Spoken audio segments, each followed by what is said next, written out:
Are we on, Denny?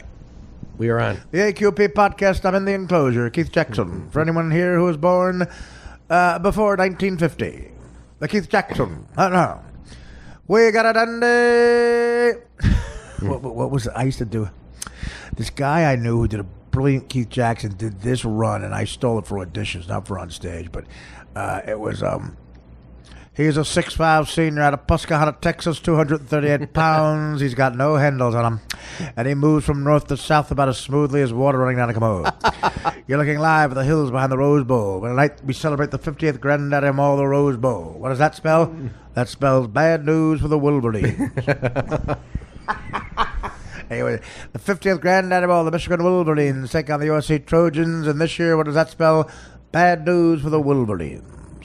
The kick is up, the kick is no good, we got it under. College football, baby. Keith Jackson. You'd have a lot of money on the game. Of course, I'm talking about myself. Not you people. You're not degenerates. Mr. Buttersworth here looks like Hunter Pence. They all look the same. The white guys, I mean. Oh, look at the Washington Generals. Look at them. Oh, Nationals, I'm sorry. Would it be great if the Dodgers came out with a Metal Luck Lemon? They did the bucket confetti trick with the guy hitting. Whoa, is it a baseball in his face? No, it's confetti. Oh, God, those Generals guys, they found the dorkiest white guys. They really did. They all look like James Corden. By the way, Mount Boredom, a big hit. One of our fans made up a mock of Mount Boredom, Mount Rushmore, and on the presidents of Mount Boredom are James Corden, of course, Dan Filato, Mario Bosco, and the great Mario Buschetti. Mike Buschetti. Right, Mario Buschetti. The great, a lot of people in show business make that mistake. The Mike Buschetti's Mount Boredom face, so important, so huge, is on the right-hand side if you're looking at it on the phone, and he's got the expression. He looks like he just saw a bird above him, and he's trying to eat it.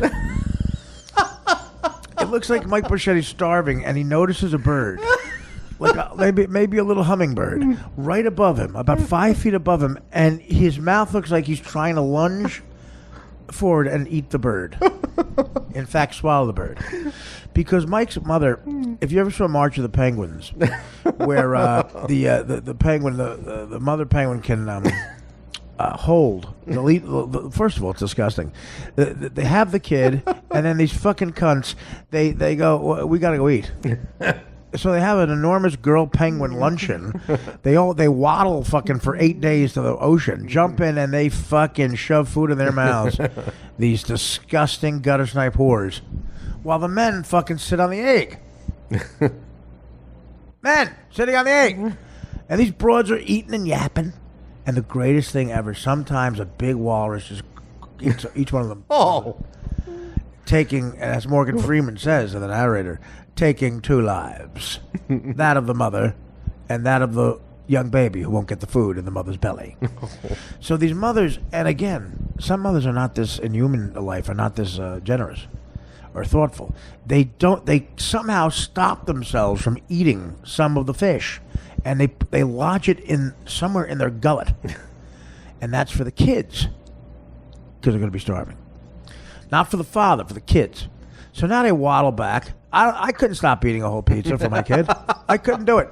They go, stop, that's for your kid. Oh, I swallowed it. You motherfucker. And then, can I shit in the kid's mouth? No, that's toxic. God damn it. Well, the kid's dying. So then the mothers waddle back, yapping, gossiping. Did you hear about And they get there, and the father did his fucking job. There's a kid in between his legs for some reason.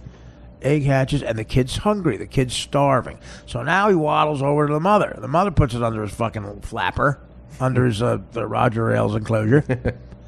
That's the penguins look like Roger Ailes when they're full. And then the dads, it's their turn to finally eat. These poor guys. 100 pounds I lost sometimes. Terrible. They look like crystal meth addicts. They haven't eaten crystal meth penguins. Bread is the enemy, Artie. It is. Not for me. Oh, that's Boschetti? Yeah. Yeah, bread was the enemy. Remember that? Guess who's winning?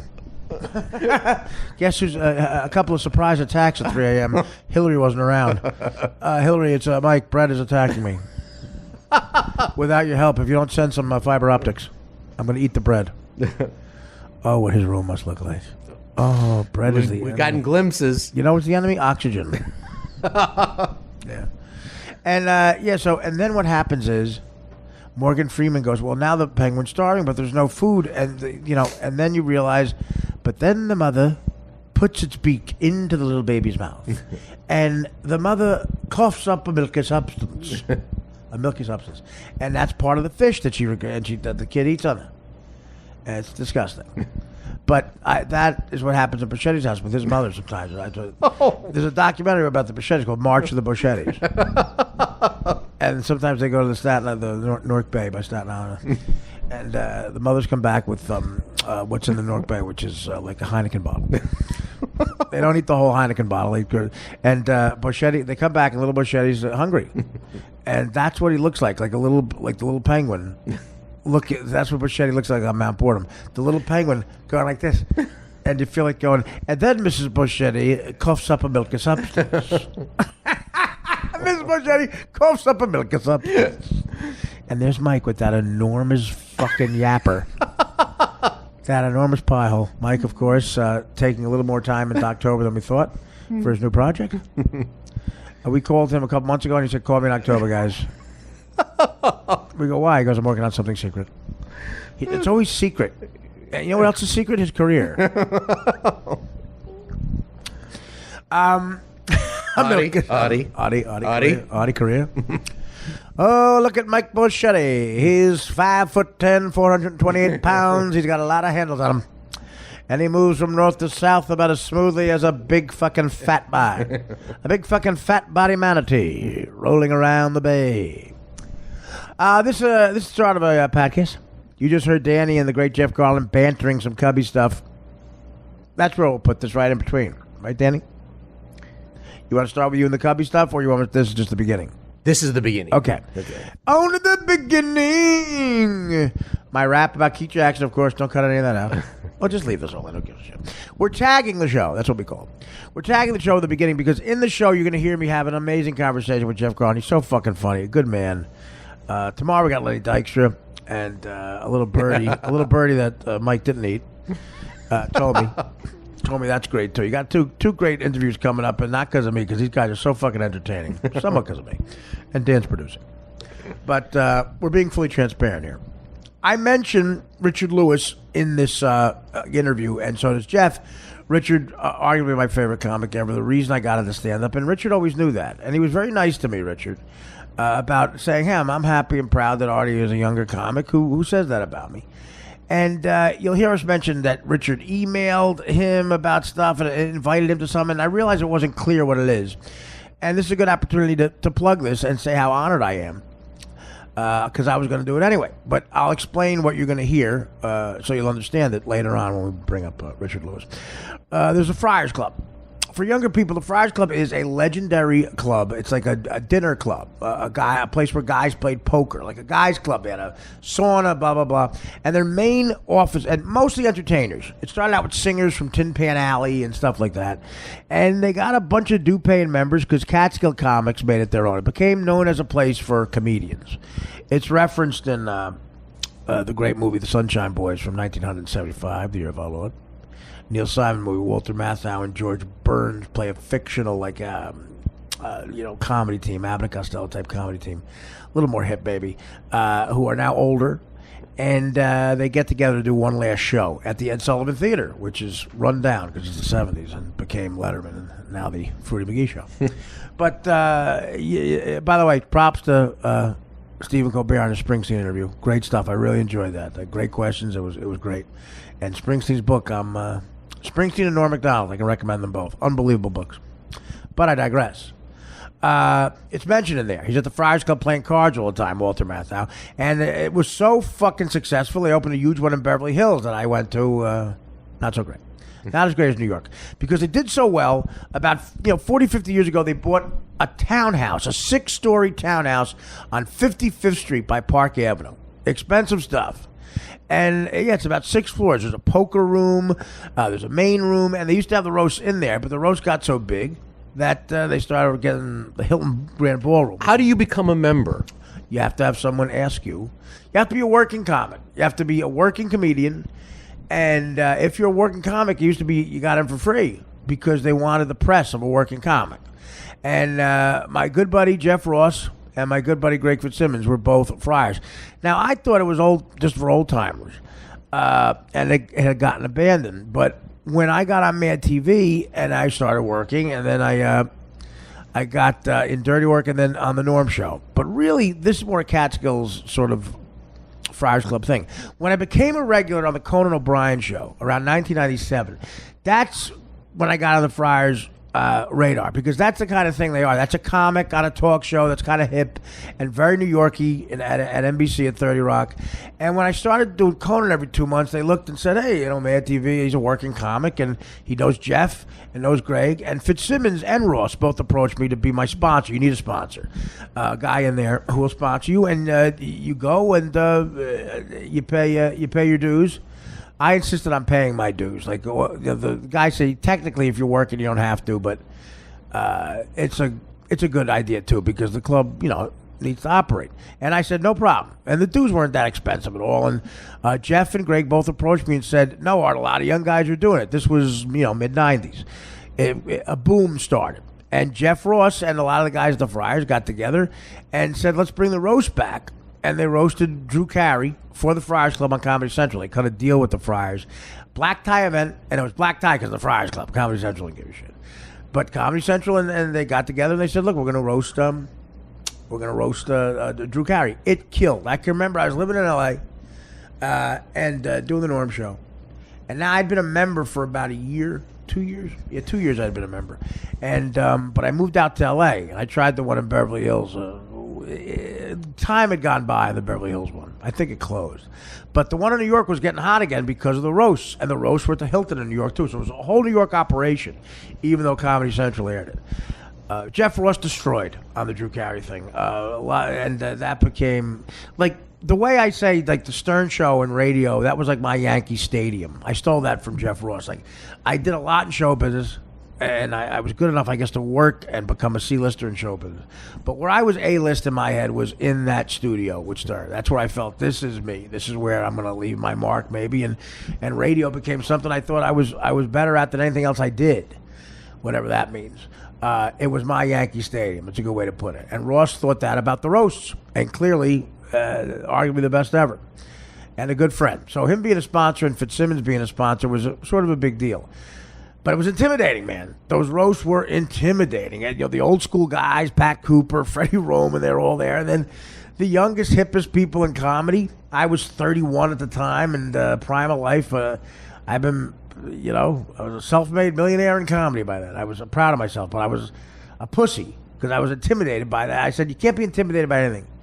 And I said, if I do that, there's always one or two comics. They could be the most talented guys in the world. And they bomb so bad they get edited out, and people talk about it. You hear who I got edited out of the roast? You don't want to be that. No. Your only goal is not to be that. Sure enough, a year later, I get on Stern. I'm killing more on Conan. Stern, of course, I get offered the next roast, and it's Hugh Hefner.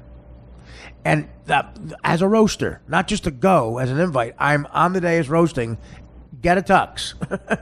And again, prime of any person's life, early 30s. I'm doing well. Take care of my mom like I promised my dad, who gave me a boulder of guilt about 10 years earlier on his deathbed. Thank you. Take care of your mom.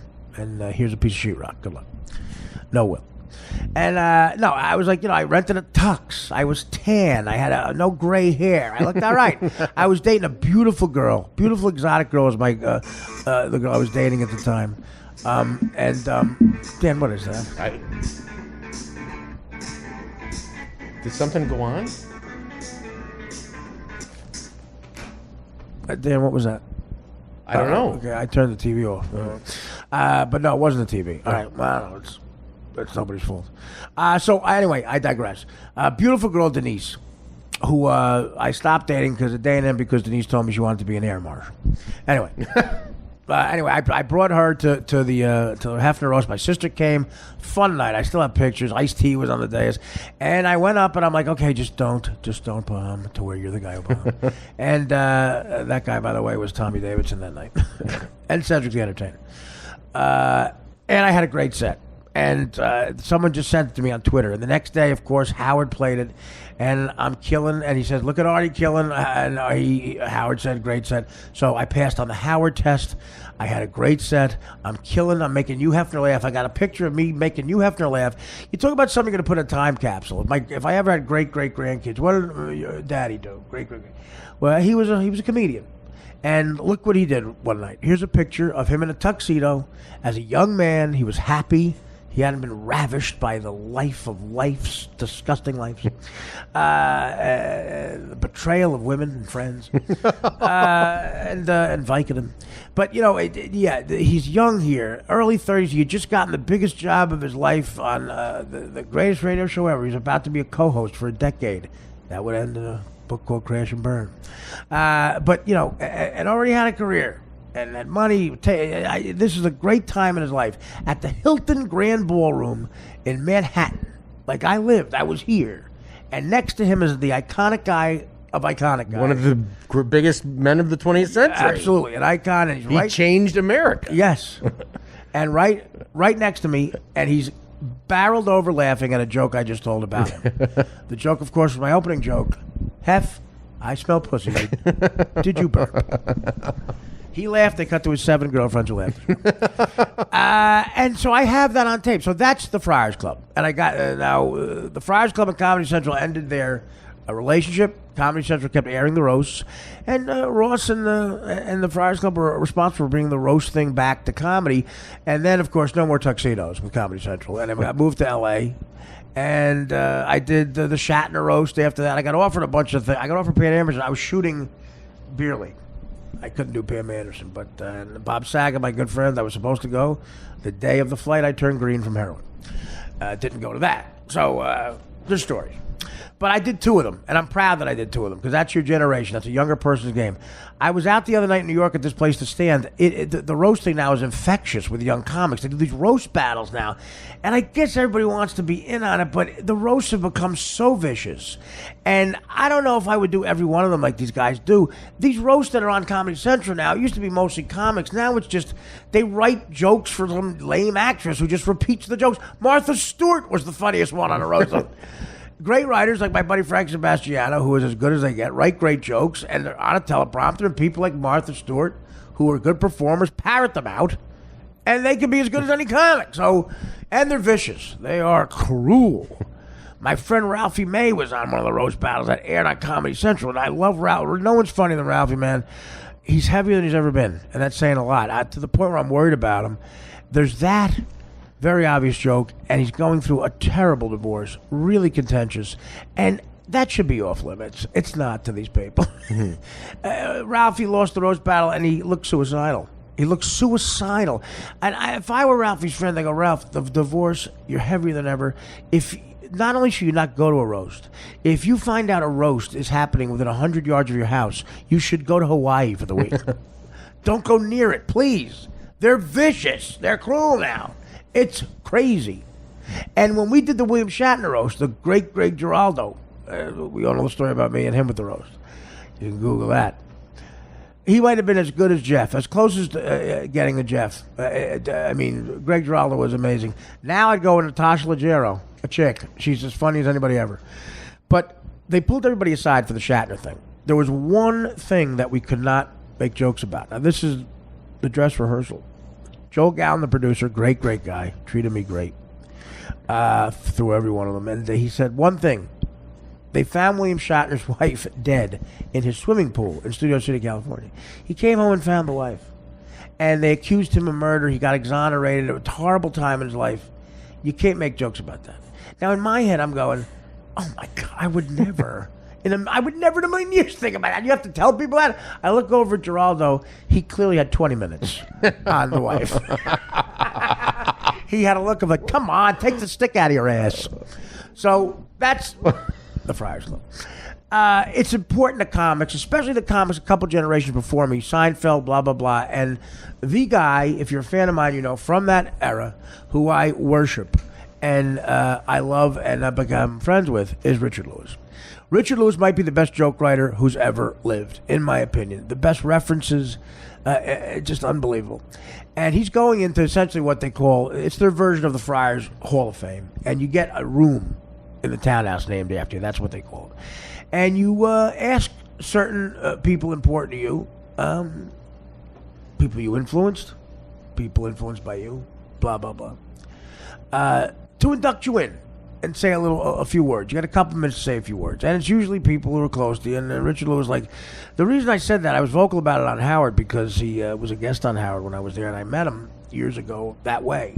But he knew that I was vocal about the fact that his special, I'm in Pain, from 85, from the Improv in Hollywood, I saw as a kid, as a teenager, and I couldn't believe how funny he was. He looked like he was just cool and riffing, and the crowd is enjoying themselves. You're making people laugh, and he was about my age when I did the Hefner Roast, you know, the prime of life, like kind of a hip-looking guy, got a lot of pussy, from what I hear. Odd-looking shirts he wore, but anyway. And he's just talking, he had this brilliant way of, like, the key to stand-up comedy is to make it look spontaneous, even if it's not. And he could do that. Like, a joke he probably done a million times, he could make look like right off the top of his head, and he was great. I wanted to get into comedy and sketch comedy because of Bill Murray and Belushi, and, you know, back that era. Letterman, of course, Woody Allen, and, of course, Howard fucking Stern. I wanted to be on the radio and be funny. Gilbert. But the reason I got into stand-up, wanted to be a stand-up officially, was Richard Lewis and that special. And he was very touched by that, and we became friendly ever since. We've had some of the same issues. He's kind of vocal about that. He's helped me immensely that way. He's a compassionate guy, very generous. And he asked me to be one of at least, the people inducting him as having his room and being in the Friars Club Hall of Fame. That's got to be amazing. Well, yeah, it is. On 55th Street by Park Avenue, the original place. You're right, Dan. It is. It's amazing. Danny knows. And he's not a lot of, I've known him since 1981. He's not close to a lot of people. Yeah. He's very private. Well, he claims not to know you. Oh, yeah. I know. Well, listen. I think so. You should really take it as a huge honor. I'm not some A-list guy from my generation like a Louis C.K. or something, but I am a guy who made somewhat of an impact, especially with the Stern thing. I've done a lot of work. And people do know me, so I think he was flattered to have a guy like. Because a lot of times younger comics are arrogant; they don't want to admit that the older guys influenced them, and I don't know why people would be like that. I want to make him feel good in saying that he did something because he made me feel good. He should know that, and I'm honored that it's that important to him that I said it. And he had a great book out recently, and I went to the book signing and a speech he gave, and he saw me in the crowd, and he pointed me out that he was honored I was there. I mean, that's really touching to me. Yeah, you were there too. Yeah, it was touching. Again, Richard said, "Who was that?" I said, "No, James he did not. He did not. He hugged me." We get it, Dan. We get it. So that's what we refer to later on in the show when you hear Jeff Garlin and I speak of Richard Lewis emailed him, and he emailed him an invite. It's only 2 minutes, and I got an idea of what I think I'm going to talk about, because the only time I ever stole anything, I stole not a joke, but a cadence. And it was more of I've told him since he's fine with it, but it was more of a tribute to him. And it's a cadence he does, and I'll explain what it is here, because I'm going to say it in the 2 minutes. I doubt anybody. I realized, by the way, Jeff Garlin, heavy hitters are going to be at this probably. Larry David will probably be there because Richard's amazing on Curb Your Enthusiasm, and Seinfeld is going to be heavy hitters on him. Only 2 minutes, I should be all right. But here's the cadence. I stole this sort of attitude, and I'm going to say this in the 2 minutes. Dan, actually, let me know if this is appropriate, because I want to let him know I did this. He had this great move on a joke he did on Letterman when I watched in the 80s. And here was the joke. He goes, Dave, the references, you've got to change references with these young kids nowadays. You say in a joke, so anyway, Eisenhower, I mean Madonna. So back then, it's the 80s, Eisenhower, Madonna was the hip reference. So anyway, Eisenhower, I mean Madonna. So here's how I stole that cadence and got probably my biggest laugh of the William Shatner roast. George Takei, great man, became my great friend from sitting next to him at the Howard Stern show for years. Of course, I don't talk to him. But George Takei is a homosexual, Very out, and he's out as being Asian as well. He came out later with the Japan thing. But he's a gay man, and he's got such a great sense of humor. And the first thing I said on satellite radio was how Robin said to George, because he was our announcer for the first week, George, you look so young. You're 70. And the first thing I said on Sirius, I broke in the new car, the uncensored new car. I said, I guess jizz on your face keeps you young. Oh. Terrible, hacky, awful, in the gutter, not smart joke, but it's an Artie joke. And ba-boom. We're here, Sirius. We're queer. Get used to it. Big laugh. This is what George did. Oh, you scoundrel. So he's on the dais. And here's the joke and the cadence. I stole from Richard Lewis. I said, I'm friends with George Takei. That gets an applause because they love him. And, George is a gay man, though. And when I hang out with George, it's tough. I don't want to offend him, but, I'm a guy's guy. I have to adjust the conversation so George can relate to it. It's odd. In other words, when I'm out with George, I say stuff like, so I was watching the Super Bowl. I mean sucking cock. So Eisenhower, I mean Madonna, becomes Super Bowl. I mean sucking cock. It got about a 5-minute laugh break. 5-minute laugh into an applause break, and George laughing louder than anybody, leaning into, coincidentally enough, Andy Dick. Oh, God. George going towards Dick. I sat next to Andy Dick all night. Again, it was so much fun. This is when we were allowed to have fun. Geraldo was there. And Betty White's joke about me. I'm on the dais drinking a carafe of Jack Daniels. Because it was Shatter, they had green Cleon hot chicks, painted green, serving us drinks. There were bars on stage. Me and Danny Dick were ossified by Showtime. And Betty White goes up and goes, it's always great to see Artie Lang, especially knowing I'm going to outlive him. And me and Andy Dick cut us with glasses spilling Jack Daniels on each other. But, the Super Bowl, I mean sucking cock, and laughed, the crowd laughing, but Takei and Andy Dick laughing, and of course Takei going, oh, you scoundrel, again. So I'm going to bring that up, and I get to get a laugh with them. And of course I'll be using Stewie Stone in a couple of the punchlines.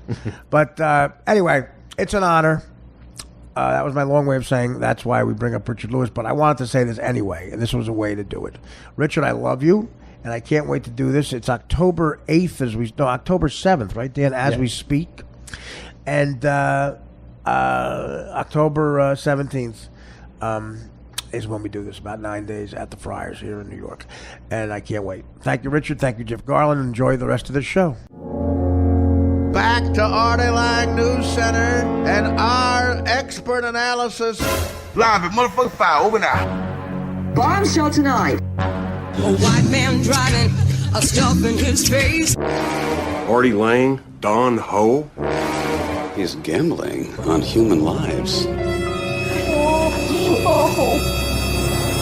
Hi, everyone. I'm Colleen May. Breaking news from the Channel 8 newsroom. Eyewitness News has learned that comedian Artie Lang was found dead in his hotel room at the Hard Rock. Lang was in Las Vegas for the taping of the Howard Stern show. The hotel has confirmed his death and says that Lang's girlfriend found his body around 7 o'clock this morning.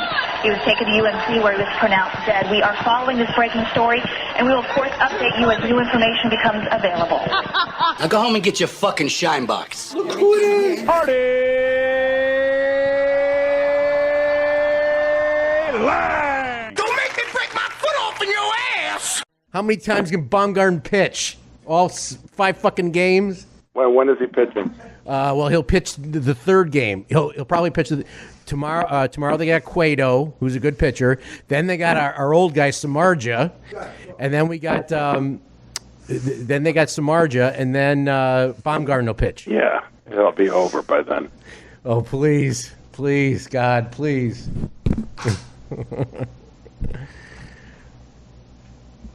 Okay, I already got the headsets on. Thanks, buddy. It is so cute listening to two Cub fans talk as a Yankee fan. Jeff, are you first of all, Jeff, thank you so much, buddy. This is nice of you. Sure. I answered as soon as I read it.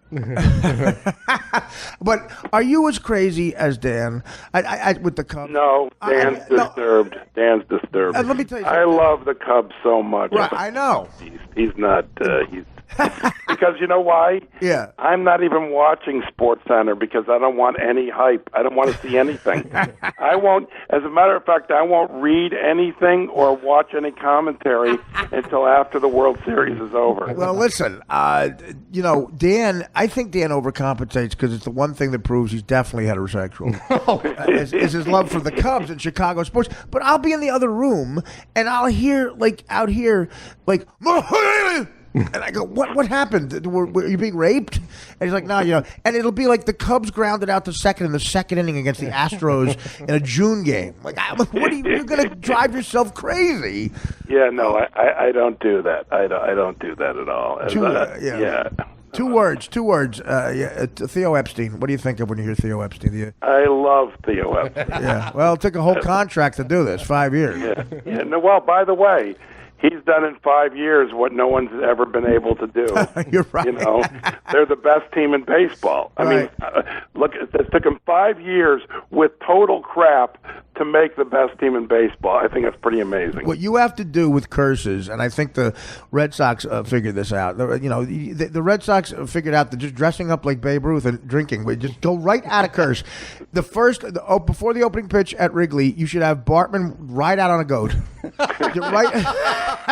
couple things. First off, out on a goat. I don't believe in the curse. I think you have a great bit about that. Here's the way you think about it. So back in 1945, when everyone wore suits to a game, this is the best. This guy wanted to bring in, this restaurateur wanted to bring a goat in. Now they let you dress like a pig. You can't even bring in a guinea pig. What was this guy thinking? And then suddenly he has superpowers. He and his goat. I don't believe a word of it. That is such a perfect. That is up there with the joke. My favorite George Carlin joke ever is the Muhammad Ali and the government. The government's like, Muhammad Ali's like, I don't want to kill people. I just want to beat them up. And the government's like, if you don't kill them, we're not going to let you beat them up.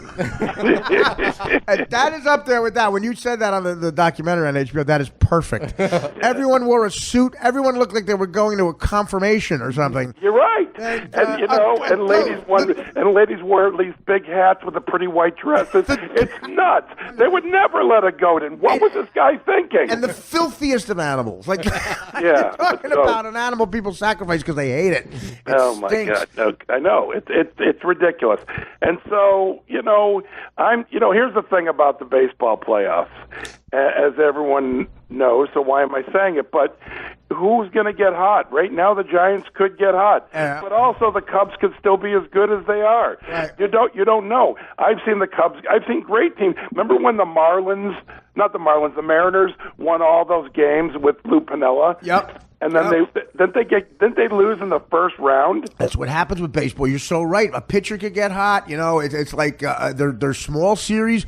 At any given weekend in the middle of the summer, a bad team could sweep a good team in the playoffs in a regular season. That's why, more than any other sport, I hate that there's as many teams as there are in the playoffs. Yeah. No, you're right. It shouldn't be. I mean, listen, the great, I've said this before, but you wouldn't know this guy. A guy named Jerry Gerard, who was a real sarcastic, funny guy. He is a sportscaster who actually tried to be funny, who was funny on Channel 11 in New York when I was a kid in the 70s, local guy. He talked about how he made that exact point, but even back then, he didn't think there should be playoffs. Win the pennant, go to the series. And he was talking about how everybody goes to the playoffs in hockey. And the joke was, he goes, the NHL started today. That's the league where they play 80 games to eliminate Winnipeg. That's funny. Yeah, and it's true. It's and baseball. The old timers were like not even 4 teams. Just win the pennant and really go in. I mean, that's what it used to be. But I also grew up in the era of the NL East and the NL West. I used to love when the Cubs and the Mets were rivals. Right. Well, they always were. Yeah. 69, of course, and the 73. Were the Cubs good in 73? The Mets beat somebody to go to the series because they lost to the A's. Did they it was not the Cubs. No. Well, no, they were in the East. Well, the Cubs are in the East anyway. It was Cincinnati, maybe. Right. Yeah. Because the Big Red Machine. My big thing is, how does Hunter Pence play in the league and be Donald Trump's running mate at the same time? Oh, my God. Hunter Pence. I think they're related. They could not look more different. Are you very political? Are you one of these guys? So we're not. No, well, at least comedically, I'm not, because I only get angry. Right. You know, I actually the other day got depressed at just the state of. See, I'm not depressed that Donald Trump is running. Right. I'm depressed that so many people believe in him. Yeah. I understand people being frustrated in general, but why weren't they frustrated after Bush was president? Why weren't they frustrated after Bush Senior and Clinton? And it's all. They all suck. They all suck. They all. By the way, Hillary Clinton, she becomes president, I'm not going to think she's reinventing the wheel. Oh. The only thing that'll be cool is that a woman will be president. She just well, if that's your definition of cool, we're different. All right, then we're different. That is my definition that of woman. cool. That woman has the. First of all, there's two women. Did you ever hear that guy speak Spanish? Los nosotros los manos. No, I'm good with it if a woman wins over a supervillain. Me too. That's what it is. It's a woman versus supervillain. First of all, Trump's not a supervillain. I mean, come on. You guys out there are crazy with the $300,000 dinners. Trump's not smart enough to be a supervillain. What are people afraid of? He's not smart enough to be a supervillain. That's what I mean. So what is everybody uptight? Bill Maher's going, I'm moving to Kent. New rule. No, I'm not moving anywhere if he wins. Hillary is scarier because she, I don't know. Her and Bill Clinton could contrive something crazy. I don't trust her either. I mean, she's evil. I think she's an evil person. I don't. You don't? You know her probably, right? It's not like I'm Baron von Hillary, but I don't think she's evil. I think it's the much lesser of two evils. Tell that to the three dead guys after. Well, she's got pneumonia. Any credible doctor would say to a 70-year-old woman. Yeah. Any credible doctor would say to a 70-year-old broad, "Listen, when you get over pneumonia, run for the presidency of the United States." Yeah. No. I. By the way, it's all weird. I'm a bit nauseous, but this is. It's just. I'm not arguing for anybody. No. I get it. I get it, man.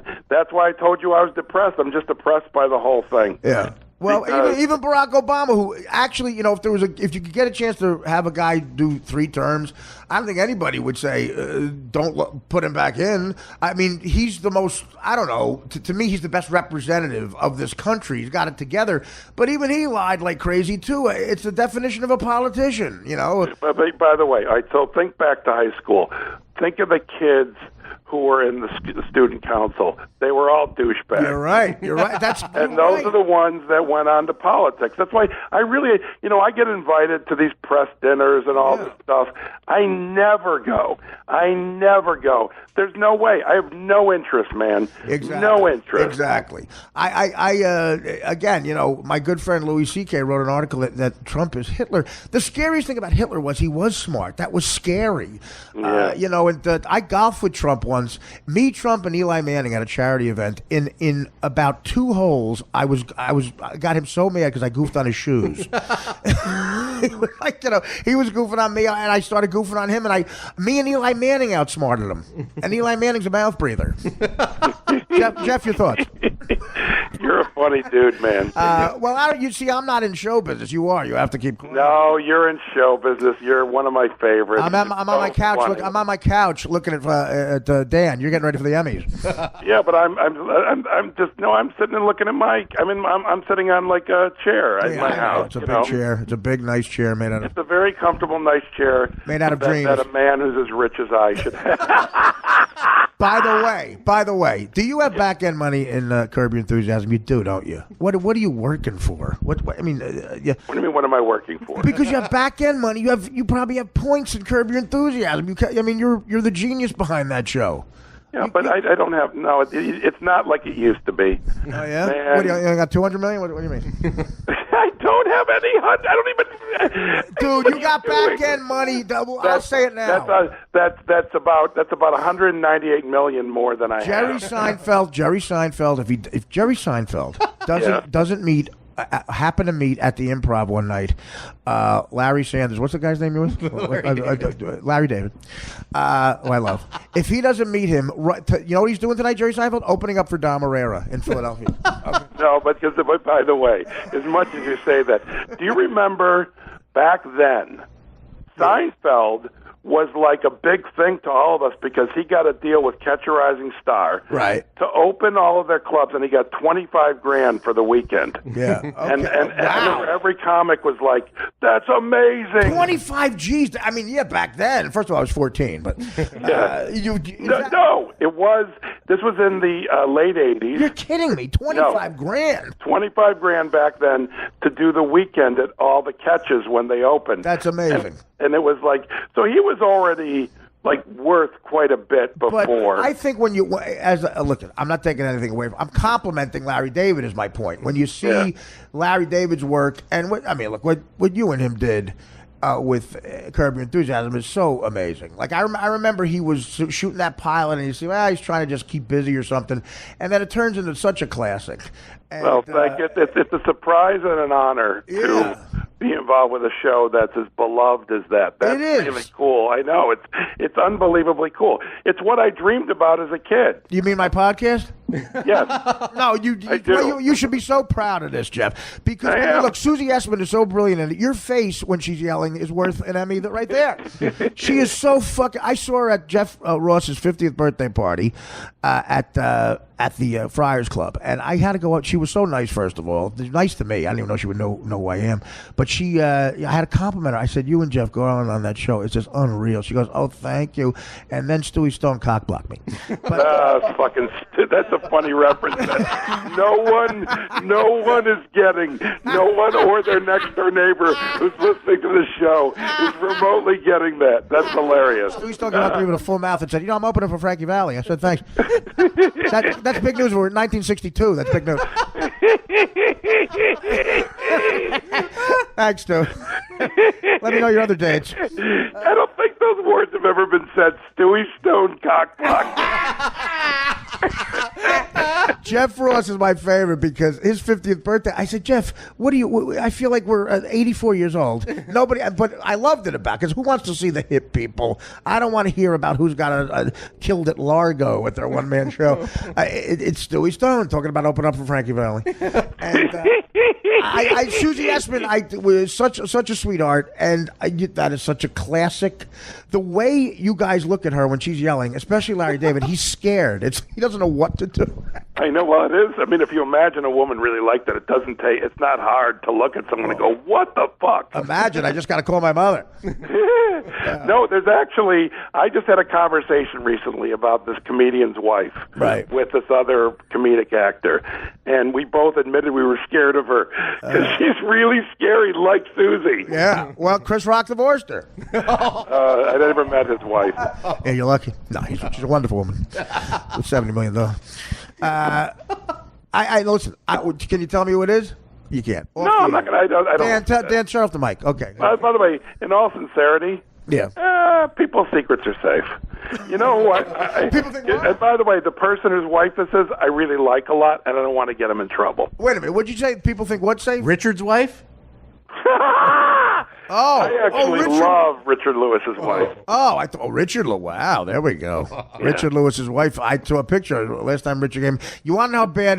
This is what happened. Everybody wanted to get what Seinfeld got. Richard Lewis had Anything But Love. You were all trying. Everybody wanted that sitcom, and Seinfeld met Larry David first. That's what happened. That is what happened. There's only one Larry David. I agree with you. And Richard Lewis, want to know how bad his career is going? He's getting inducted. He's getting his own room at the Friars Club. But guess who's putting him in? Me. Yeah, that's what I heard. Yeah, and I mean, it's so like. Yeah, but by the way, did you get the email announcing it? I don't do email. But no. Well, because Richard Lewis is the king of email. I know. Well, wait a minute. How depressing. Come watch Artie Lang. Put me. If he's not under indictment. By the way. Richard Lewis loves you. Let me tell you something about Richard Lewis. He's the reason I always wanted, Belushi and Bill Murray and those guys made me want to do sketch comedy. And I'm younger, so Eddie Murphy, too. Who's more talented than that fucking guy? But, funniest person I ever met. Pluto Nash aside. I mean, listen, Eddie Murphy's the kind of guy who could be funny and then turn off the spigot in a second. Like, the funniest guy ever, then just, okay, let's calm down.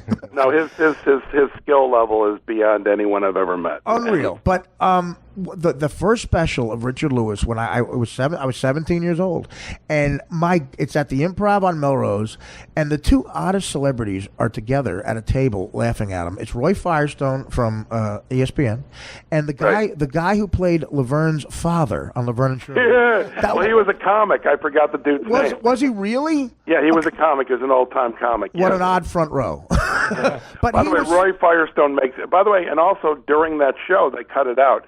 Roy asked Richard a few questions, and he cried. Are you kidding? Thank you for laughing. And then great reference. And then Richard knocked him over the table with the Rams quarterback.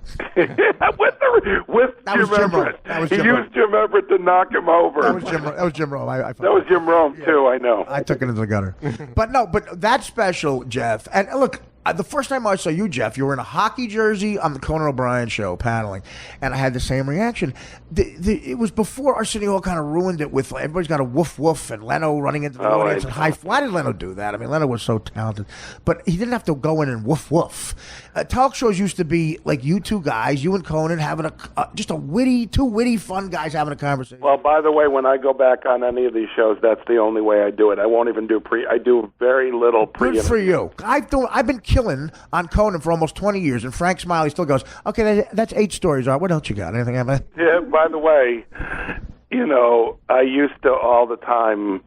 Well, I'm not going to. I'll say this. I don't care. This Jeff. Frank Jeff, Smiley. The only people hearing Frank this are going to be my cousins. Would prepare me. He's an excellent producer, but he would prepare me in a way where I felt I'm writing a segment, and it's like, no, I'm a guest. I don't need to do the work. Right. Of course, that's what I mean. I actually now don't have Frank interview me. Well, I've got to tell you, I love Frank, but first of all, when you have the same job in show business for 30 years, you're like, you might be doing something wrong. All right. But he says to me, he goes, 8 stories, Jeff. 8 killer stories. I'm like, what? What else do I have? Who am I? David Sedaris? But by the way, that's what he does. Yeah. And by the way, he prepared me really well for the segments. Right. But that's not my style. My style is to go out and just riff. Well, no, me too. Well, here's the joke. I'll tell you what. The kid at Letterman almost stopped me from saying something to Letterman that is the hardest he ever laughed because he thought it was. I guess Letterman put the fear of God in those guys. Here's the joke that this kid said, don't do to Dave, right? And that's not even a joke. It's the only time my family said something that I didn't have to punch up. It was that brilliant. And he was didn't know he was being funny. My Uncle Sonny, the last 5 years of his life, Italian guy, worked construction.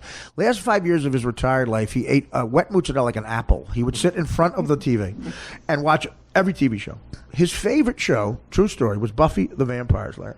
So me and my cousins always wondered why. One day I got up to courage. I said, Uncle Son, what is this show Buffy the Vampire Slayer about? Well, with a full mouth of mozzarella, he said, dead serious, it's a Jew broad fights Draculas.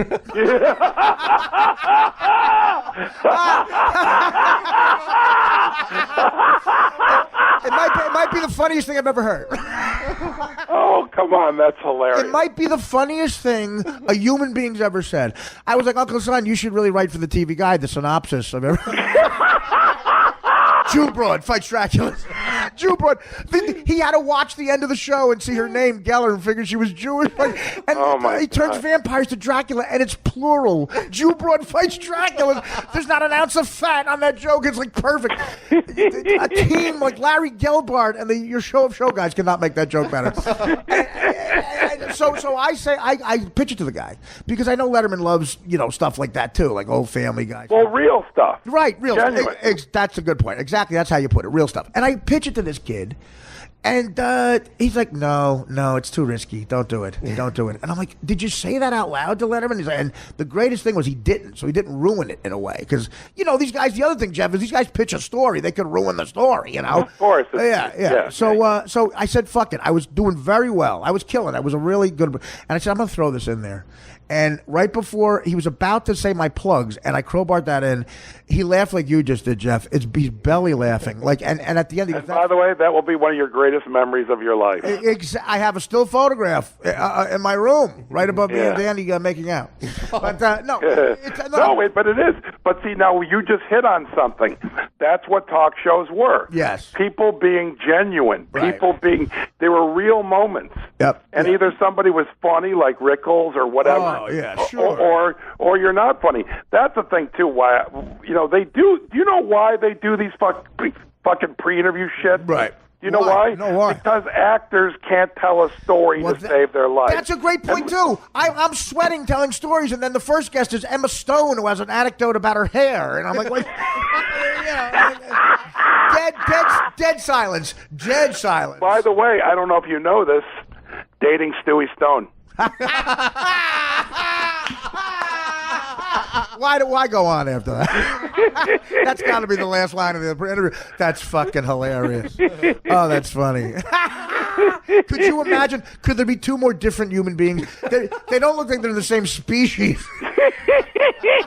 How much money would you pay to see that? Everything I have in the bank. Oh, it's unbelievable. I fantasize about shit like that all the time. That's fucking hilarious, man. But look, listen. The point with Richard Lewis's special, not only are the jokes amazing, he was having, it looked like he was just up there. He was born to do this. Like Richard Pryor in that first concert film. The mic. Wanted live in concert with the monkey story. Unreal. Like it's part of his. Like the mic is part of his arm. Like to borrow. No, it is. But that's the stuff that inspires. But you know who that inspires?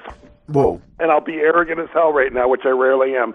Guys like you and I who are actually funny. Well, listen, the first time I saw you in the hockey jersey, I guess it was a Blackhawks jersey, or Bruins, I don't know, but you were in a hockey jersey talking to Conan, and I'm laughing. I'm like, who wouldn't like this guy? Like, who doesn't like this guy? You know what I mean? Oh, they're very nice, and he's smart too, and funny. Because the great thing about doing Conan show is he's such a good riffer. He makes your story better with amazing jokes, and it was so fucking funny and enjoyable to watch you, and that's why I wanted to do this. And I'm blessed. It's like I wanted to be Jim Carrey. I wanted to be you. I landed at me. And you know what? Not bad. My mother's doing it right for herself. Well, by the way, I just love you. You are one of my favorites. You kill me. Well, you have my number, my friend. I know. Well, I'm afraid to call you because you got so much money. You're the best, dude. And coming on here, go Cubs. Do you want to break down the Cubs at all? The pitching? Do you have any details? No. By the way, I'm singing "Take Me Out to the Ball Game" on Saturday. Now, have you done that before? Yeah, I've done it during the regular season. The idea that they called me for the playoffs, I can't believe it. I'm so on. It's like a huge honor to me. Because whenever I do it during the regular season, I'm always like, wow, this is so cool that they asked me. Yeah. But now they're asking me for the playoffs. That's just beyond. Well, I can imagine Harry Carey when you, Judy Garland. Hey, young people. I thought Secondall took this blood out. But, yeah, she's here. Put on a couple. I saw almost every game of the Harry era. Well, you in that special, I was really touched that if you're in New York or L.A., every opening day you find a television and you watch the game. I have to if I'm not in Chicago. Right. I got everything, and I get teary-eyed every opening day. Yeah, well, listen, man, baseball is, look, football took over, and hoops is hoops. I mean, guys like Jordan, they're so much fun to watch, but baseball is my old man. It still is America to me. Same with me. It's very much. It's just there's something about it that's so deep and so magical. Right. And so the idea that first off, just go back to the beginning of the season. The Chicago Cubs were number one in Vegas odds of winning the World Series. And I know. Is that crazy? You can't even get a good bet in on them. But the thing is, I've never lived through that. I actually cannot recall a time where they were in the top 10. Wow. Well, I mean, it's that's what makes this so special, though, kind of. I just hope. I'm rooting for Danny. Danny will leap off the balcony. He will. Oh, God. I mean, but just him on the phone before I got on the phone with you. He's like, everyone's talking. What do you think's going to happen? I go, stop. Shut up. Let me think. Let me say. You think Joe is telling the team, "Hey, fellas, read the article. We're in big trouble." Well, that was like Joe Torre with the Yankees. Could there be a more casual human being? He would fall asleep in the 8th inning of a World Series. Don Zimmer's plate in his head would have to wake him up. But the only thing that's scary about San Francisco is I think they have the other great manager in baseball. Harvey Milk. No, you're right. Unbelievable. The guy is one of the best baseball minds ever. He's taken mediocre teams and won the World Series. Absolutely. So, I mean, he's remarkable. So, from that standpoint, here's the thing. The Giants know what they have to do. That's always scary, but guess what? You're in the playoffs now. Everybody's scary. Did you ever meet somebody you were goofing on as a comic and then get mad because they're a nice guy? Wait, they get mad because they're a nice guy? No, you get mad because you're like, fuck, I can't goof on them anymore. They're a nice guy. Oh, well, yeah. Oh, by the way, for me, it's like clockwork. The minute I say something negative about somebody, I meet him the next day. And I know. The best person ever. Like, oh, hi, Mr. Stamos. By the way, John Stamos is the nicest fucking guy. He really is. He's when you're talking to him, he's listening to you, unless a hot chick is over your shoulder. But right, his girlfriend now is so beautiful and so nice. I never met her, but I'm going to go ahead and believe but you. But also about him, he's got a great sense of humor. Yeah, I know, you're right. I know him through Stern because Howard and him are tight. Yeah, well, listen, going out with him is like you hope he steps on a pussy landmine and you get hit with some shrapnel. By the way, I don't know if you heard, dating Stewie Stone. That's great stuff. Stewie Stamos. There's a name you never. John, here's a guy named Stamos who's never going to name his kid Stewie. Stewie Stamos. By the way, would that not be the gayest name you ever heard? Here's my partner, Stewie Stamos. I know that got offensive. I'm sorry. I'm from Jersey. Listen, Jeff, you're the best, man. I actually, because guys like you root for the Cubs, I want them to win. I mean, what's cooler than the Cubs? I've been to Wrigley Field a bunch of times. Oh, it's the best It's place. what these other places try to be. It's so great, man. It's really. Hey, a few years back, the Bartman year, there was a chance it was going to be Red Sox versus the Cubs. Right. And I really was praying. I guess my prayers came true. I was like, I don't want to see that World Series. Well, I'll tell you what. I don't, because the amount of hype over those two teams having not won a World Series in so long would have been so nauseating. Yeah, and you would have hated both of them by the end of the series. Well, let me tell you something. I'm not a guy who believes in like karma and superpowers and curses, but to me, the prospect of that, if they get in the series, the next day the guy from Korea gets the bomb. And by game 3, there's no Earth. Something bad would happen. Bartman, when you first saw that, did you ever be honest, 30 seconds of anger towards him, or you were always like... No, I'll tell you why I didn't have anger towards him. When I watched the play in the clip, everybody had their arm up. Right. Well, yeah, but you're right. He did get a little bit of a bum rap, yeah. No, but by the way, look at the picture, look at the clip. There are 8 other people with their arms up. I know. They all would have done the same fucking thing. Same fucking thing. What was really fucked up was Moises Alou. Yeah, he went nuts. And I remember yelling at the TV, why didn't you catch it? Yeah. What are you using it as an excuse, guy? He went nuts. I mean, you know the last. And then, by the way, it follows with, what's his name, the shortstop, hadn't made an error in like a record-breaking amount of times, makes an error. No. Now, I heard a great story. He's the bigger, pardon the pun, goat. Yeah, Gonzalez, man. I know. But here's the thing that I heard, and from a really good source, and I can't say which player Stewie Stone. was that. Stewie Stone said this. He's the one who told me. Stewie and when he's the source, it's good. Okay. No, was after Bartman did that, and there was like a little delay in the game and what have you, and they got new life. One of the Marlins said to another Marlin, or a group of guys, let's make him famous. Yeah, right. Well, that's in the that's in the documentary, isn't it? I must have said it. Derek Lee. It was Derek Lee. Derek Lee? It was Derek Lee because he was on the team then. Let's make that guy famous. Well, listen, let's make that guy famous, which is just crazy. Yeah. And they did. Yeah. And they did. By the way, is there a team you can hate more than the Marlins on a regular basis? Anybody in the Miami team, they're all going. Well, I can't say that now. The guy died, but I'm saying they're all going fishing. It's a different experience if you are on a team in Miami. You have a better life, and you hate them for it. A guy in Pittsburgh in April is like, "What are you doing? You're going jet skiing?" Yeah, I know. In Pittsburgh, but that's why that's what they say. That's why the Chargers have never won. Yeah, because Johnny Unitas used to always say that because this place is crazy, man. I dated a girl when I first got out to LA from San Diego, and her husband from a rich family. By the way, I would have loved if you kept it going with and her husband. Well, listen, it got ugly, but no, she was from a rich family, and they were very outdoorsy. And her older brother would race like cigarette speedboats, and I would smoke cigarettes, and but she was very nice to me, and I invited her, big mistake if you're not sure you're going to do well, to my first gig in San Diego at the old Improv, where I middled for Otto and George. Oh, you're kidding me. I used to go on cocaine runs with the dummy. Oh, my God. Long story.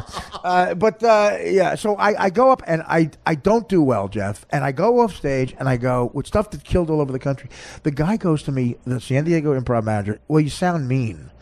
I go, what the fuck are you talking about? He goes, you see? I go, what do you mean? He goes, you sound mean up there. People are not as, sarcastic. I go, sarcasm is comedy. Like, well, I don't know what you're talking about. He goes, just go up there and be a little nicer. And, I went up there and I tried to be nice. I was doing better, but I started to get so mad that I had to try to be nice. I snapped at the people, and I started screaming. For some reason, I focused on this couple, and I went, you motherfuckers, you know what? I come from a place where 4 months out of the year, you have to parallel park in snow with dog shit on it, and I have a permanent sarcasm. Fuck you. I never killed harder in my life. I was about to say. Yeah, I know what I did. I know this because I've played there so many times. Yeah. Being here, it's like I do like a little local gig sometimes at the Comedy Store down there. La Jolla. They love being ripped into. Well, yeah, because I figured that out. And, let me tell you something. You do get an anger towards, they have a 78 degrees and breezy. John Stewart and I are in Tempe, Arizona. The story's already bullshit. No, we're playing at the Improv in Tempe, Arizona. Right. A great place. And I was preparing him, helping him develop his special, his Unleavened. I was directing him on the road and stuff. Okay. Oh, we get it. Whatever. Okay. So I believe. So okay. So it was Thursday through Sunday. Right. Thursday, both shows Friday, both shows Saturday. I fucking eat it. Okay. Yeah. Hottest chicks in the world, but not comedy fans. And then I go up Sunday night, and I started calling them racist pieces of shit because of the Martin Luther King law. Oh, that's right. And all this stuff. And I went nuts on them, and I killed. And I came off, and John goes, I was waiting for that to happen. Yeah, you do. You get angry sometimes when you start to look like, especially if, the Tempe, Arizona Improv, the first 8 rows, everybody looks like Pam Anderson and Marcus Schenkenberg. It is crazy there. I know. Flip flops, and they want. Now, are you going on the road at all? I'm on the road constantly. Yeah. You are, huh? You think I'm making a living over this, for Christ's sake?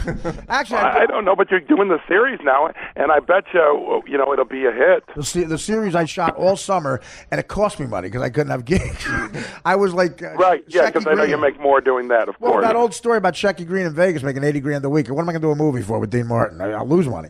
But Judd, the job that Apatow and Pete gave me is the kind of gig you don't say no to. There's nothing wrong with it. It's everything about it is great, and we shot all summer, and I'm proud of it. I got Judd is saying it's great, and it's something that just boosts your confidence. But I am on the road constantly now because that's where I still make my money. Yeah. We don't all have huge chairs at a call time for Curb. Hey, I do a gig here in town. Right. Literally. Yeah. Why go on the road? Wait, I don't go on the road. Right. Right now. Of course not. I'm at Largo once a month. Yeah, that's doing a big moneymaker. I just performed there with Larry David last week. What a treat that is! Oh my! Every time I go, I get Patton Oswalt and his brother. Yeah, but Patton Oswalt is really funny though. His brother isn't. So anyhow, Gummo Oswald. But every Sunday night, I do a gig at this place in Burbank called Blappers. It's the worst name. Blappers? Blappers with an F, like a flapper from the 20s. I've played it. I've done a set there. Oh, it's really good. Yeah. It's an excellent room. So I'm there every Sunday night at 7. That's great. So I'm done at 8:30. And so even if I have a 6:30 call time, I've already done an hour.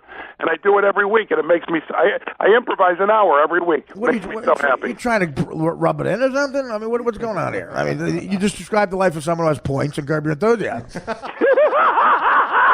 Can I tell you about hilarities in Cleveland and what happened there? By the way, I like that club. Yeah, well, I don't know if you go in there as often as Largo. Wait, is that the one with it's a beautiful room and is it Tony who owns it?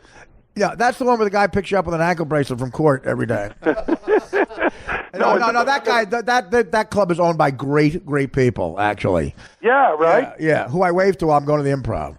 Yeah, no, the Improv I'm not a big fan of there. Yeah, but a lot of them got corporate, the Improv. No, but in all seriousness, Larry's are great people. It's a great people, but the room is beautiful. Yeah. I remember when I was prepping for a special years ago, and I remember thinking on stage, and when I was done, it's like, I wish I would have filmed that because that was way better than my special ended up being.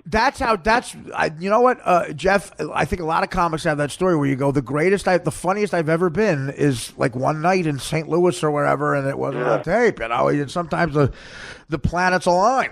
But that's a really good room. I think that's an excellent room. I once had to fire my agent because I was booked there, but I didn't know it. Right. And really? I had no idea. Wow. And then someone said, "Are you playing Cleveland?" I'm like, "I'm not playing Cleveland." And then, no kidding around, he canceled me like the week before. Oh, and it's stuff like that. Again, it's the agents, the lack of communication. Sometimes, all you have to do is answer the fucking phone. Yeah, it's ridiculous. That makes you so. Who's your agent? I'm at UTA. Oh, my granddaughter's there. Yeah, your granddaughter. What does she do? She's an actress. Diddy Bucks. Stu, no. Is she part of Stewie's? Who's the PA agent there? Heidi. Dan, what's the person's name? Heidi, and then the Italian kid, Jeff Nick Usiforio.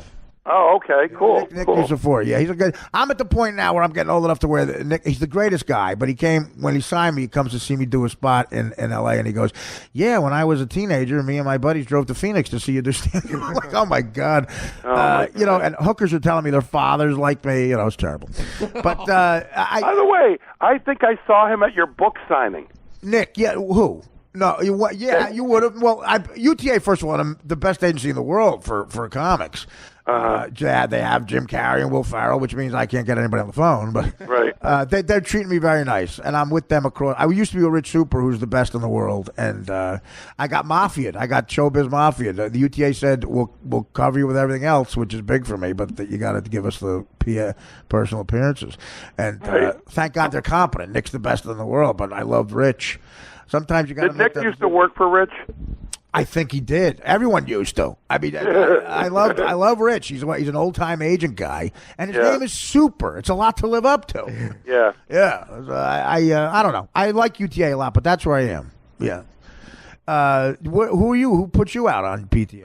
But I don't. But when I do, Mike Berkowitz at APA. Oh, Mike I've known Mike a long time. Absolutely. Yeah. Mike's a good guy. Always nice. Yeah, he's good. Yeah, always good to me. Whenever I am going to go on a tour, but not until because I have a Netflix movie that I made. Right. Called Handsome. It comes out in April. I got Curb. Ironic title.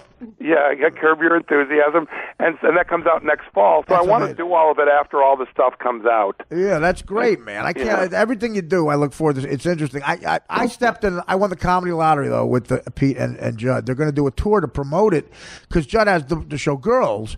Right. And, it's going to premiere right after Girls, and I think mid-February. So starting in January, Apatow's doing a stand-up tour with Pete, and he invited me to go on it. And it's like one of those private jets in and out of the city. That you don't stay in the city. You don't stay in Denver. Yeah, and all your food, by the way, hint the jizz. Oh, yeah. Everything Judd eats, everything that's a key to Judd's health, hint of jizz. You're not quite sure if it is jizz. It's just a hint. It's not a dollop. It's not a teaspoon, but it's a hint. Well, I've been reading that in Japanese at Nobu for years, hint of jizz. Yes. No, Judd's doing well as a stand-up, too. He's enjoying it. The guy has just been great to me. And, so me, him, and Pete are going to do a little tour to promote. I won the comedy lottery with that damn show. It's unbelievable. By the way, no kidding around. The last time when the Improv in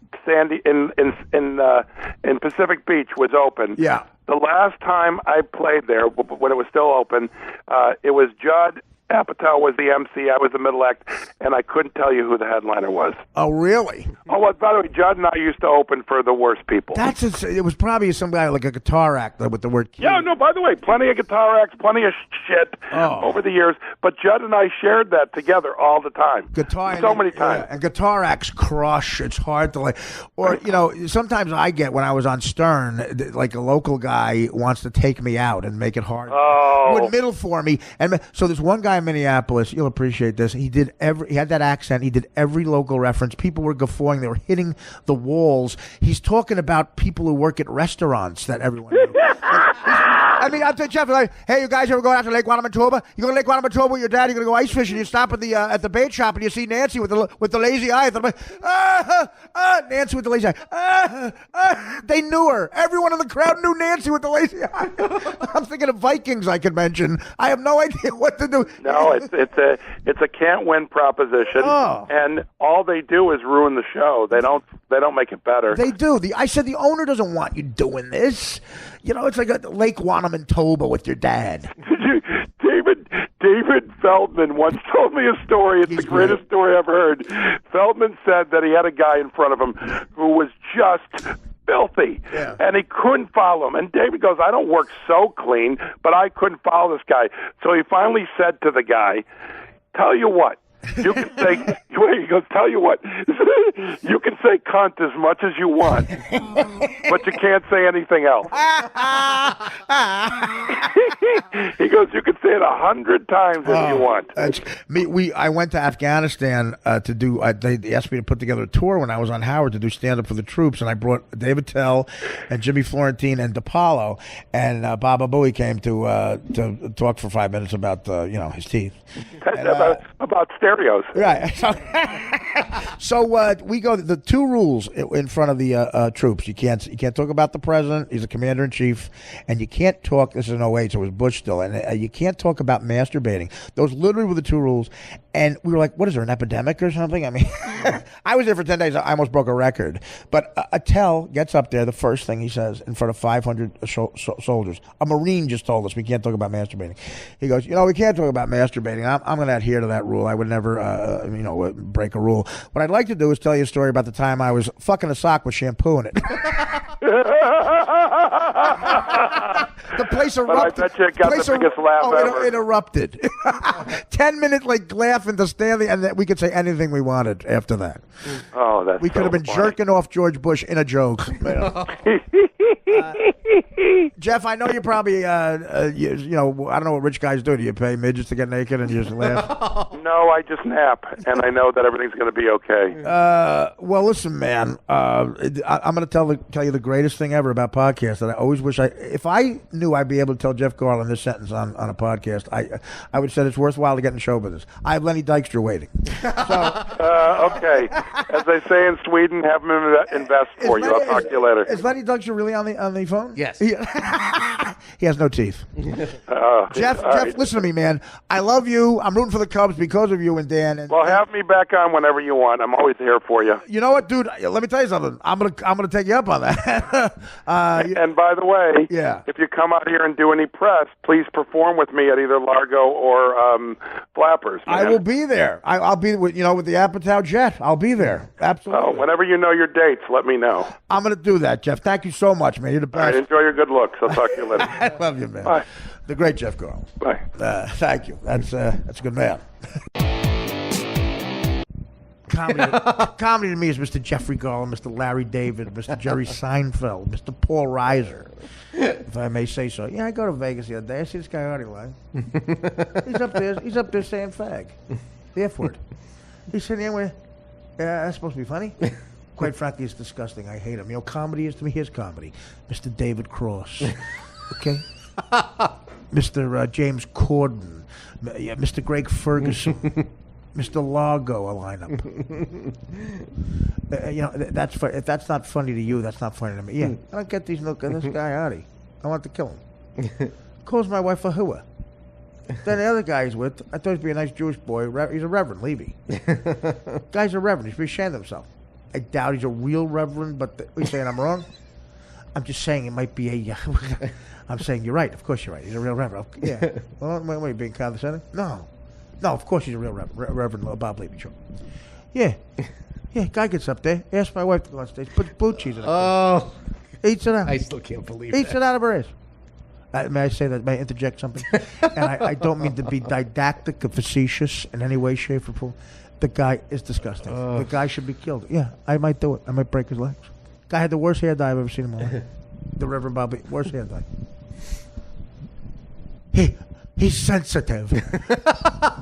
Johnny's not like his other brothers. He's sensitive. There's the man who killed him. There's the man who took her away. It's like Broadway Danny Rose right there every day. One rose. It's like Johnny's upset. He's with his mommy now. How old are you, Johnny? 40. You don't look a day over 38. Am I right? We're doing Broadway Danny Rose, Woody Allen. He nails it so much. You know, the Italians in that movie and a lot of Woody Allen movies are depicted basically as chimpanzees. Okay? And Michael Badalucco, who's in that scene, great actor. He went out to star in the movie The Practice. I mean, I say he didn't have to practice. He was good without practice, Mr. Joe Franklin. Michael Badalucco did a pilot. The pilot I shot for the Fox deal. Right after Dirty Work, I signed a big development deal with Fox. And here's why you guys might want to go to comedy. After Dirty Work, I took a bunch of meetings, and I got some laughs in the meetings. I knew I had 2 years on Mad TV with some good shit on tape, and I did a movie with a bunch of famous people, and I was a second lead, and it hadn't come out yet. They didn't see it.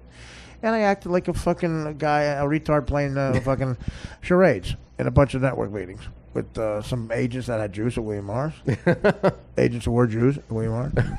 And I went in there, and quite frankly, I stole a Tells Act. It's an office. Who cares? No, I did what I had to do to get laughs, get a little bidding war together. And for Fox, I shot a pilot where I play a doorman. Some other guy wrote it. Some guy supposedly wrote for Seinfeld wrote it. A good guy, talented guy. They made him rewrite it in 48 hours. Not happening. And I shot it. Took about 14 hours to shoot because it was horrendous. Louis Guzman's in it. Louis Guzman, the great Louis Guzman, is in it from the Paul Thomas Anderson films and a bunch of other stuff. Out of sight, actually. He's great now. Yes. Mira, it says Mira all the time, even in real life. He had weed. I'm going to do it. But, yo, Artie, Mira. This going to get picked up, man?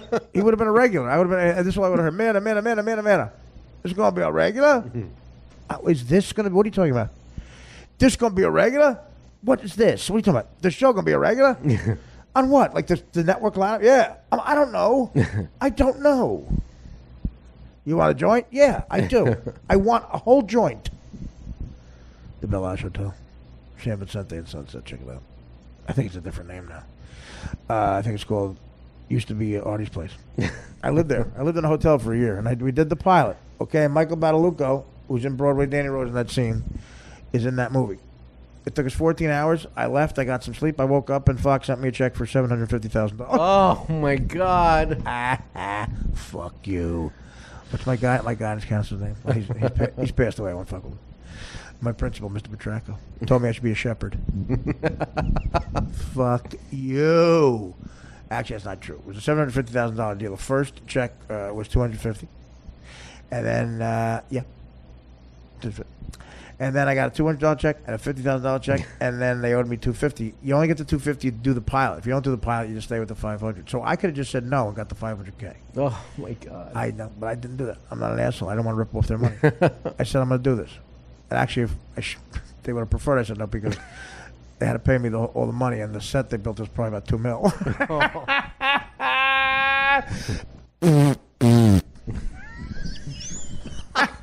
I got one back for the fellas, boys.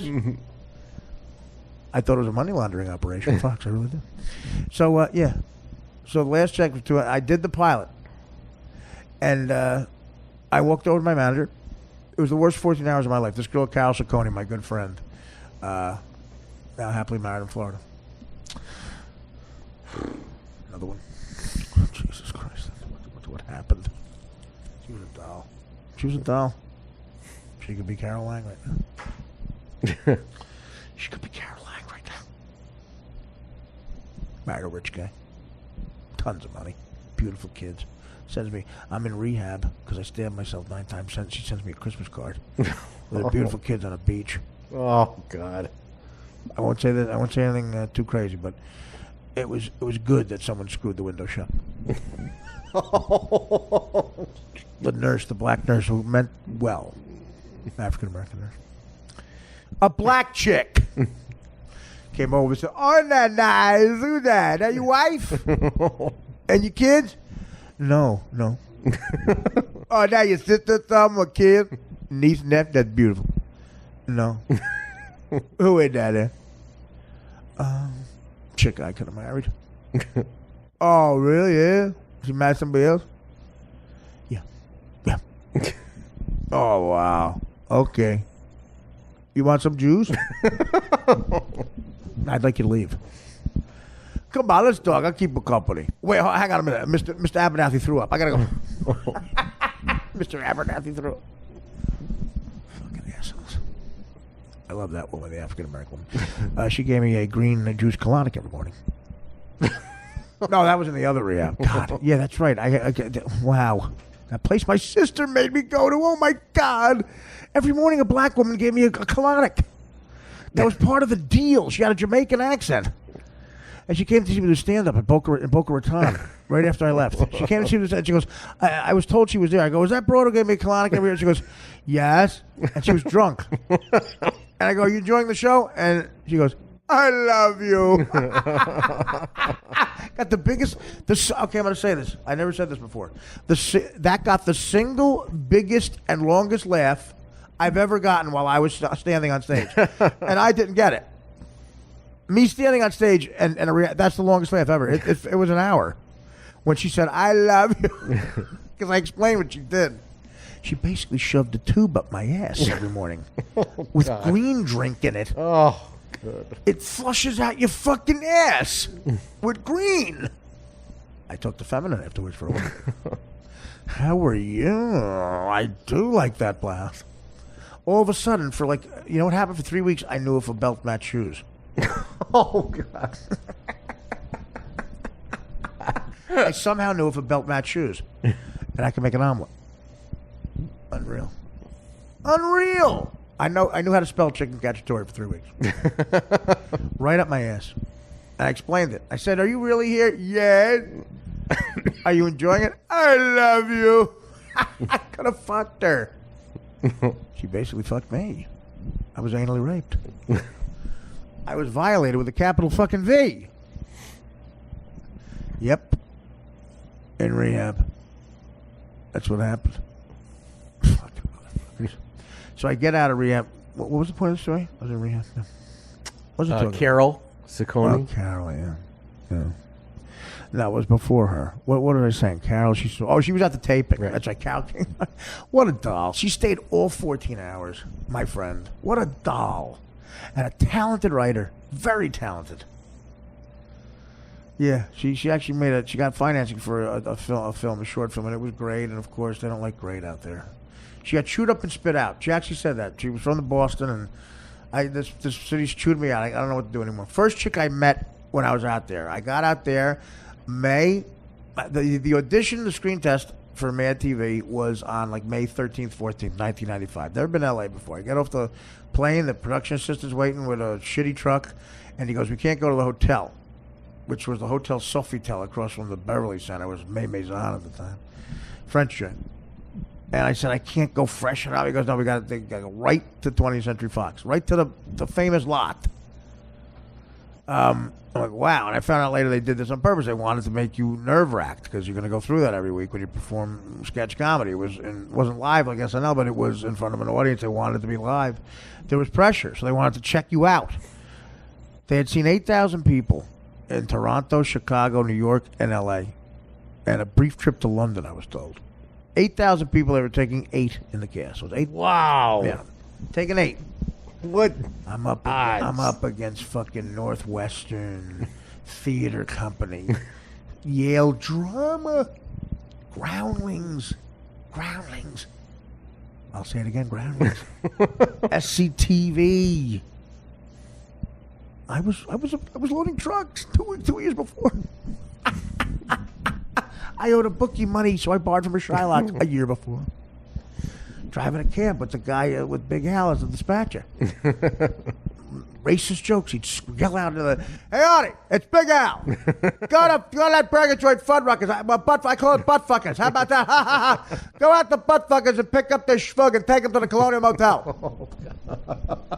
Big an African-American couple. Of them. "Excuse me, Al? What? The schvug." And then he'd forget to turn the mic off, and the owner of the cab company would yell at him not to be racist, and he'd forget the mic was on. He'd go, "Oh, fucking tell me I'm Big Al. I can't break balls? I work with fucking schvugs. I got 4 shine friends I'm playing poker with next week. Tell me I can't do it." The mic's on now. "What?" The mic is on, and Artie has 2 black people on. "Hey, go fuck themselves. They got a problem. I'm telling a joke. They got get a fucking sense of humor. Get a sense of humor, you fruit." They're not homosexual. "Hey, Artie, you there? Go to Penn Station. Go to pick up this drunk cunt and take her to her husband." She's. That's what he'd say. "Okay, Al, thanks. Big Al." Now, which one was the really clean guy? Was it Big Al or the owner? The owner. German. He shaved all his body. I saw him about last year. We saw him outside. I hadn't seen him in 10 years. He was covered in Vaseline selling tickets. Oh, he hated his wife. It was right out of a sitcom. He hates his wife. His wife was. Oh, his wife had to talk to her sister every day. She had anxiety. Her sister lived in Seattle. The phone bill. He would open the phone. I mean, the guy Aldo is Italian. He would get home there. We're sitting there waiting for a ride to come in. He goes, "Yeah, the phone bill's a tad high." I go, "Why?" "I don't know. Wife had a christening or something." I go, "What's the phone bill?" I'm not kidding. The guy made about $30,000 a year. "What's the phone bill?" $850. Oh, man. $850. I looked at the bill in awe. It was $848 and change. Talking to her sister in Seattle. Wow. He gave up. Cliff gave up. I was happy to see him alive. When I left to go do comedy, I worked. I literally up until the day I left for LA, I was doing stand up. I was still driving a cab part time. Up until the day I left for LA, and he was begging me, "Don't go." I'm like, "Cliff, I know you need me here, but is the option you're giving me in life stay here and drive a cab with you instead of going to the show I just got on network television for $10,000 a week? Can I match it?" Cliff, no, I have to go try this. Before you sign, let me try and match it. Yeah, Cliff, honestly, if I turn the show down, if I call my agent and say, "No, I'm going to stick with the cab job," my mother would have every right to burst into tears. It's kind of why I'm doing this. I just stay. Come on. I didn't see him again until outside Yankee Stadium last year. It was like 15 years later. I got a very, very disgusted congrats. Man, good job, man. Yeah, I'm happy for you. What's the phone bill as well? I think the wife passed away. I don't know where she is. How you doing? He was in a wheelchair, right? Or is Yes, he bad? it was something. Yeah, he had something. He dropped some weight. I like that guy a lot. I like that guy. He respected him. I mean, he was a fuck up, but you're not allowed to bring your own car ever on a run. But I was late. I had a 5:15 pickup. This old couple going to the airport, Newark Airport, and you had to go with your own car to get the cab and pick it up and go. So I had no time. I had my mother's 2-door 1978 Monte Carlo that we bought for $400, and it was 2 doors. I had no time. I said, "I'm going to do the run anyway. I'd rather do the run." I get there at the Newark Airport, to their house. 5:17 in the morning. It was about 4 blocks away from me where they lived. They had luggage. I forgot 2-door. These 2 old people had to somehow squeeze through the seat. They're cricket. You hear their bones. Like, I'll get it. All right, buddy. Got other car available? Or it's broken down. All right. Can you get in there, Millie? All their luggage. I didn't have the trunk key because my mother had it off the. Oh, Dan! All their luggage in the back seat and me in the front seat. It was pinning me up against their luggage was pinning me up against as I'm driving.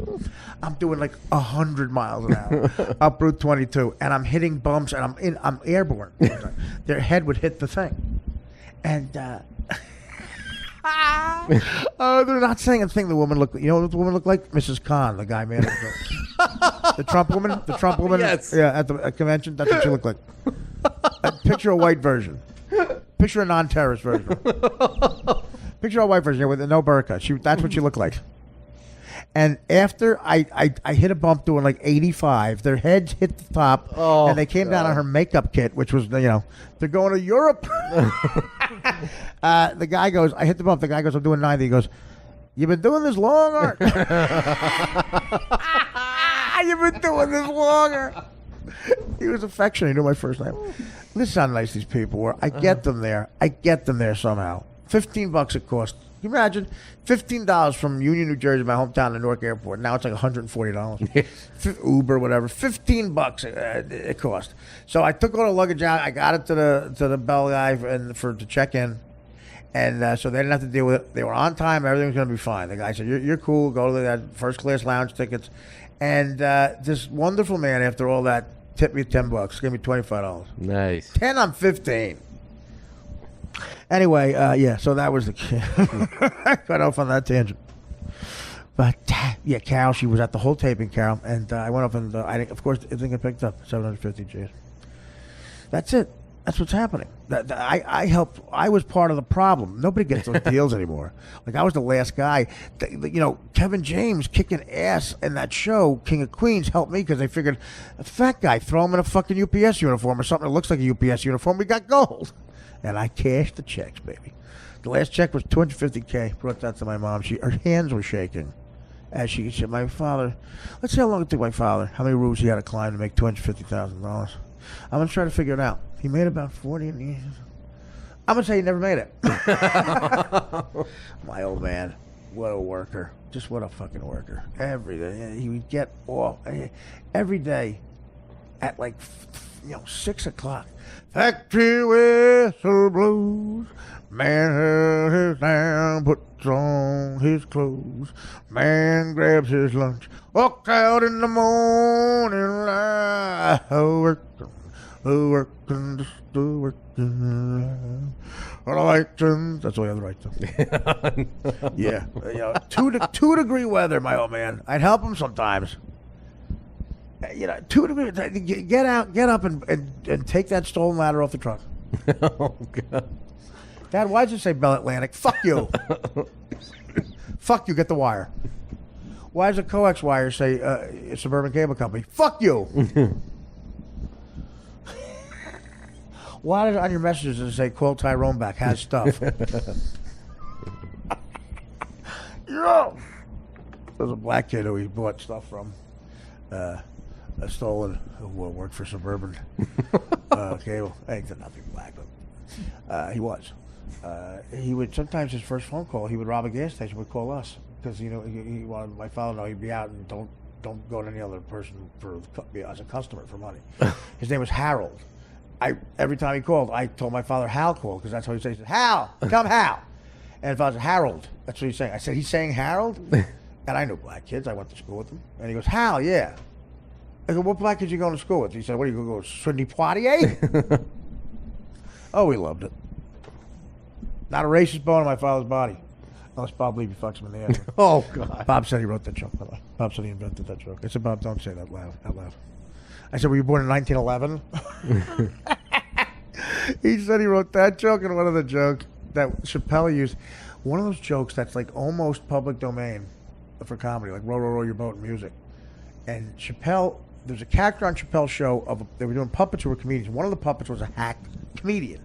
And the hack comedian says that joke. You wouldn't know something funny or whatever. Oh, I'm gonna beat my dick like it owes me money. That was a joke. Right. Okay, the puppet, who's a hack in the character, not Chappelle. Bob hears that, doesn't understand the context, goes, he stole my joke. I go, what joke? The puppet says, are you going to beat my dick? I go, Bob, you didn't write that joke. You didn't write that joke, please. He goes, yes, I did.